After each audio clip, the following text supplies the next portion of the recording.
asitti wal arguuf baay'ee gammanneerra. Kaayyoon keenya hogguu gama fuuldura deemnee Itoophiyaa fakkeenya akka biraa kan dinqisiifattu addunyaan irra gargaarsa rabbiitiin goona fuuldura gargaarsa rabbiitiin goona fuuldura. Waltajjii paartiirraa taqabdu ifnana badhaadhinni Oromoo kaayyoonsaa guddina asitti argamnee waa walitti himna walaloo bareedduu nutis harkaa qabna waan dandeenyu hundaan biyyattii guddifna gahee keenya nutis bahachuudha qabna jenneeti walaloo addaa finnee qabna nurraa gahee loltanii isinoo jedhan nurraa gahee loltanii isinoo jedhan. Mata duree walaloo keenyaa badhaadhina jetti. Badhaadhina jechuun daandii guddinaati. Hawwiin paartii keenyaa guddina biyyaati. Itoophiyaan guddattee akka fakkeenyaatti seenaan dubbatamtu akka saayinaatti taasisuudhaan beekii kaayyoon badhaadhinaati. Taasisuudhaan beekii kaayyoon badhaadhinaati. Mallattoon badhaadhinaa ka ture ifaadha. Ampuuliin ka ture nadhee qabatiidha. Titti jijjiirame dhagayaa qalbiidha. Hiikaan inni qabus wayiroo allaafaadha. Mee gurraa as qabaa nurraa jabaafadha. Baay'ee namatti tola yoo laaltu hiikaadha. Baay'ee namatti tola yoo laaltu hiikaadha. Nadheen qabadiidha kan yookaan bisiin isaa tokkummaa lammiilee biyyaa agarsiisa. Biyyi keenya kun seenaa dinqisiisa. Lammiin isaa tokkummaan diina ofirraa cabsaa. Biyyoota Afrikaa guutuu jiran keessa osoo kolonii jala hin galin turte dhageessa. Biyyattii akkanaa qabaachuun nu boonsa. Bisii qamadiidha kana hunda ibsa. Bisii qamadiidha kana hunda ibsa. Wani kana qofa dhagayaamee namuu itti nu qajeelcha daandii ida'amuu gamtoomaan hojjennee ofiif jijjiiramu harka nama jala qabachuu irraa hojjennee duroomu akkasuma ammaas barnootaan qaroomu galaana hiyyummaa xarageenii deemu Itoophiyaa qofa osoo hin ta'in Afrikaa hojjetamu kana faana ibsaa hiikkaan isaa dhagayaamee namuu kana faana ibsaa dhagayaamee namuu. Calaqqee Itoophiyaa abjuu fuula duraa fakkeenyummaa isiin qabaachaa turte duraan gootummaa isiidhaa gamtooma isii mara wareegama guddaa kaffalaa durirraa guddina isiin ganaa guddachuuf fuulduraa imaammata qabduu gama fuula duraa itti nuuf akeeka ta'uuf kan tarreessuudha itti nuuf akeekuuf kan tarreessuudha. Paartiin badhaadhinaa paartii hayyootaa kan bilisummaa kanneen sabaaf sablammoota dugdee Oromoo bal'aa waa hedduu baataa sammuun isaanis bal'aa waa hedduu hojjeta jijjiirama addaa namuu ijaan gartaa sammuu hayyootaatu waan kana hojjeta sammuu hayyootaatu waan kana hojjeta.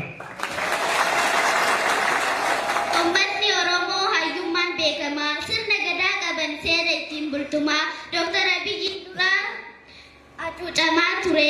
Dr. Abiyyiidhaan argate bilisummaa sirna barnootaa ta'eetii jira baratamaa aadaa fi amantiinis duraan cunqurfamaa ture namuutu beekaa cunqursaalee hamaa badhaadhinni arganne amma bilisummaa badhaadhinaa ni arganne amma bilisummaa. Seera filatamaadha sirni gadaa kuni akkaataa isaatis haalaan nu wajjini. Uumamni keenya kun uumaa barkooshanii harkaa fi miila mataa wajjin shani. Gogiinsi gadaadhaa lakkoofsisaa shani. Odaan Oromootis baay'inni isaa shani. Salaanni Rabbiitis kan dirqamaa shani. Oromoo jechi ja'uus qubeen isaa shani. Qubeen hundummaanuu hiika mataa isaanii qabanii haalaallu mee namuu wajjini. Qabanii haalaallu mee namuu wajjini. On duraa Oromoo beeki hiikni isaa raajachuun Rabbi kan ta'e kophaa isaa kan Oromoon waaqeffatu birraa fi arfaasaa.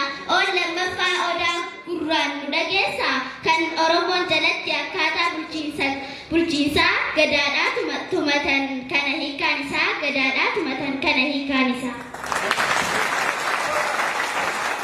Maan ammoo masaraa galma bulchiinsaati. On sadaffaa oduu isin koodaati kan irraa fudhatan heera gadaadhaati. Dr. Abiyyiin leenca Afrikaati. Osoo nu bayyiftee dhiise yaaboo haatisaati. Maal goona gaaduba qadara rabbiiti. Maal goona gaaduba qadara rabbiiti. Yaa humna biyyattii dhaga'i dargaggeessaa warri shamarranii fi kan dhiiraas dhageessaa sammuu nama garii rakkootu keessa jira.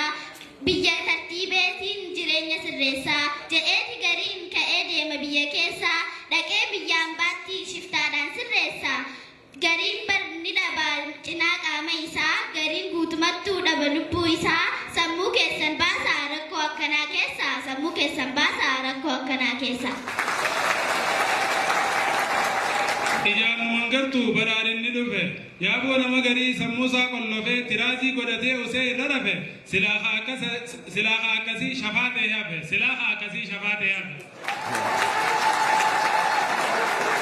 Namni taa'ee yaadu hogguu negatiivaa. kan as bahuuf gara poozitiivaa Sunfirraa itti dhiisaa sammuun isaa cufaa dubbii isaarraanis gurra keessan cufaa dubbii isaarraanis gurra keessan cufaa.